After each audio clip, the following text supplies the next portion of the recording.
Siasat licik Randy bagian 26.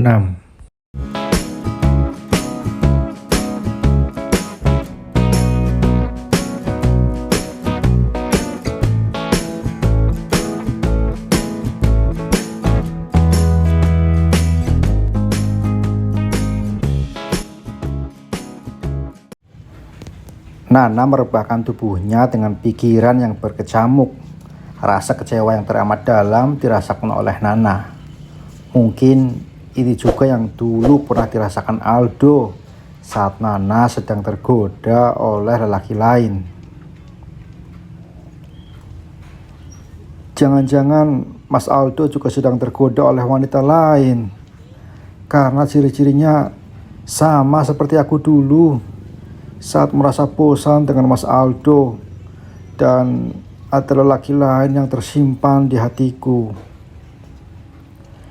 Nana menoleh ke samping kirinya, di mana Aldo tidur dengan posisi memunggunginya. Nana benar-benar merasa takut jika apa yang dulu pernah terjadi padanya. Nana tidak ingin jika hal itu terjadi kepada Aldo yang sudah mulai merasa bosan dengannya dan menyimpan wanita lain di hatinya.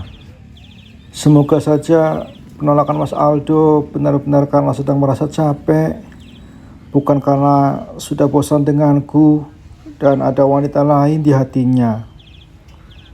Nana membatin dengan penuh harapan agar ketakutannya benar-benar tidak terjadi, karena dia belum siap jika harus kehilangan Aldo, lelaki yang kini sangat dicintainya dengan sepenuh hati.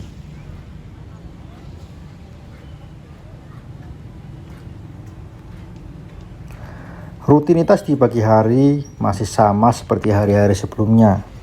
Nana bangun lebih dulu dan langsung menuju ke dapur untuk menyiapkan sarapan seperti biasanya. Dengan suasana hati yang tidak bisa diungkapkan dengan kata-kata oleh Nana, dia tetap harus menyiapkan sarapan untuk suaminya. Penolakan Aldo semalam benar-benar mengganggu pikiran Nana. Dia masih berusaha untuk menghibur diri jika penolakan Aldo karena dia benar-benar sedang lelah oleh pekerjaannya. Dalam pikiran negatifnya, Nana merasa saat ini dirinya seolah sedang mendapatkan karma atas perbuatannya yang dulu dia lakukan kepada Aldo. Aku berharap sikapmu semalam bukan karena ada wanita lain di hatimu, Mas, tapi karena kamu benar-benar sedang lelah karena banyak pekerjaan. Nana membatin sambil menyajikan sarapan untuknya dan juga suaminya. Keduanya sarapan dengan suasana hening. Mereka sibuk dengan pikirannya masing-masing, karena Nana masih belum bisa melupakan penolakan Aldo semalam. Selesai sarapan, seperti biasa Aldo mengantarkan Nana ke kantornya.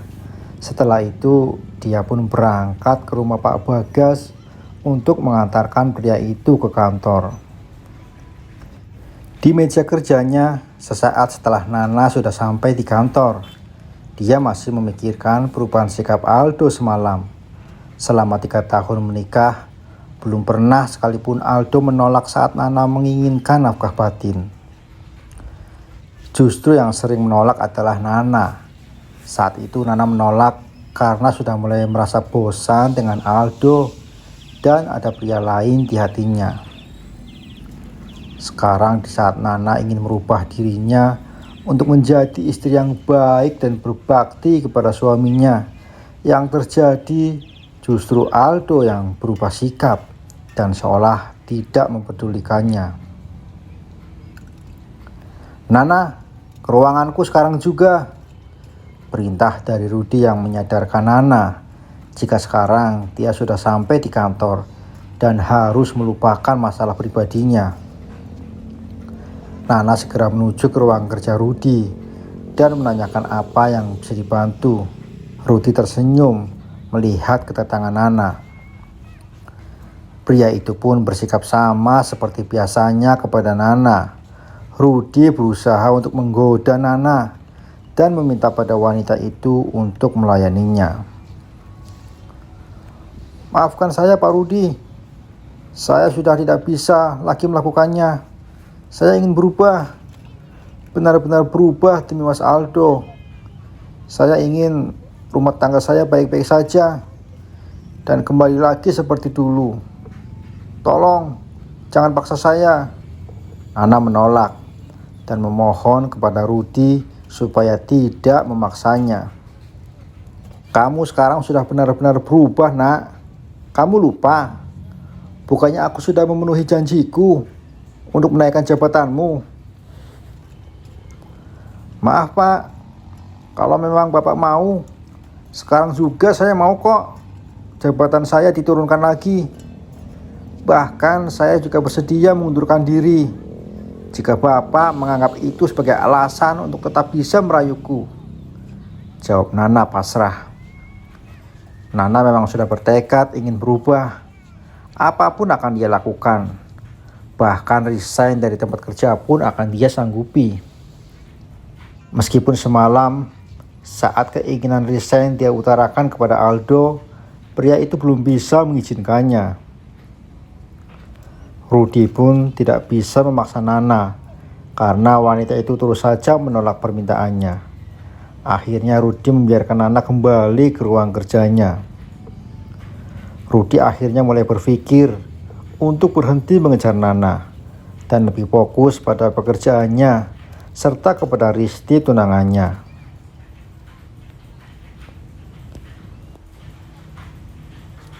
Sementara itu di tempat lainnya, Randy sudah bersiap-siap untuk melanjutkan aksinya. Pria itu menghubungi Sylvie dan kembali membahas mengenai pembelian hotel di Semarang milik temannya. "Kapan kita akan bertemu, Sylvie, untuk membicarakan mengenai masalah pembelian hotel? Pemilik hotel menanyakan terus kepadaku," tanya Randy kepada tunangannya, karena dia sudah tidak sabar ingin lebih secepatnya melihat kehancuran Pak Bagas. "Aku akan beritahukan Papa dulu ya Mas. Kapan sekiranya kita akan bertemu?" Sylvie berperan seolah-olah dia tidak mengetahui mengenai rencana jahatnya Randy. Setelah itu Sylvie menghubungi Pak Bagas dan menanyakan keinginan Randy untuk segera bertemu dan mengadakan transaksi pembelian hotel. "Suruh mereka semua datang ke kantor Papa besok jam 10 pagi. Kita akan melanjutkan pertemuan di sini. Kita tinggal lihat saja. Benarkah Randy berniat buruk pada kita, seperti yang dikatakan oleh Aldo?" Pak Bagas pun akhirnya memutuskan jika pertemuan tersebut diadakan di kantornya. Pak Bagas sebenarnya sudah mengatur rencana dan menyiapkan segala keperluan saat transaksi nanti. Bahkan dia pun sudah mendatangkan notaris untuk mengesahkan seandainya jual beli hotel tersebut jadi dilakukan. Aldo juga turut terlibat karena dialah yang pertama kali memberitahu Pak Bagas mengenai rencana jahat Randy. Semua berkas dan dokumen yang dibutuhkan sudah ada di tangan Pak Bagas. Jadi dia tinggal menunggu Randy dan juga teman-temannya datang ke kantornya. Sylvie kembali menghubungi Randy, menyampaikan pesan dari bapaknya jika pertemuannya dilakukan di kantor Pak Bagas besok. Sebenarnya Sylvie masih berharap jika ucapan Aldo salah dan Randy benar-benar jujur dalam melaksanakan transaksinya itu. "Aku berharap apa yang dituduhkan Mas Aldo benar-benar tidak terjadi. Jika sampai terjadi, maka aku benar-benar tidak bisa lagi memberikan maaf kepada Mas Randy," gumam Sylvie sesaat setelah dia menelpon Randy. Randy tersenyum puas setelah dia ditelepon oleh Sylvie yang mengatakan jika pertemuan transaksi pembelian dilakukan di kantor Pak Bagas. Randy pun bergerak cepat untuk menyiapkan segala keperluan dalam pertemuannya dengan Pak Bagas. Kalian semua datanglah besok jam 10 ke kantor Pak Bagas. Pastikan semuanya aman. Dan jangan sampai Pak Bagas maupun Silvi mengetahui tentang rencana kita ini. Randy langsung menghubungi teman-temannya untuk segera bersiap-siap dengan aksi mereka. Siap bos, kami berangkat dari Semarang sekarang juga. Semua surat-surat dan dokumen lainnya juga sudah kami siapkan sebagai senjata kita besok, jawab rekan Randy di ujung telepon. Baiklah, kalian semua hati-hati.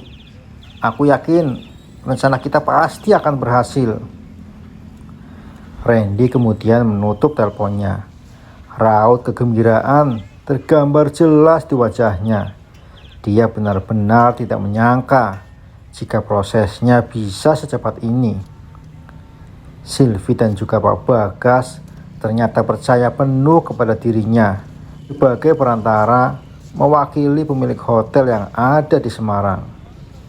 Randy tersenyum membayangkan betapa besar keuntungan yang akan dia peroleh jika transaksi itu besok jadi dilaksanakan. Dan yang lebih menggembirakan lagi, dia akan segera melihat kehancuran sedikit demi sedikit perusahaan Pak Bagas.